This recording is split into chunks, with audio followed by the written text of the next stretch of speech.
पण घेऊन चला. मी चाललोय कपडे आणायला.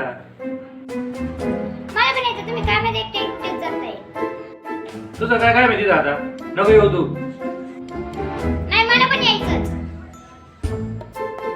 चल मग जाऊ.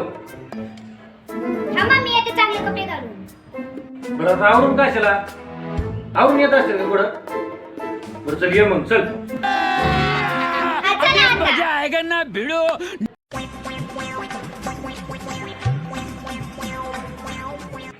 शाबाश बेटा, बहुत बढ़िया.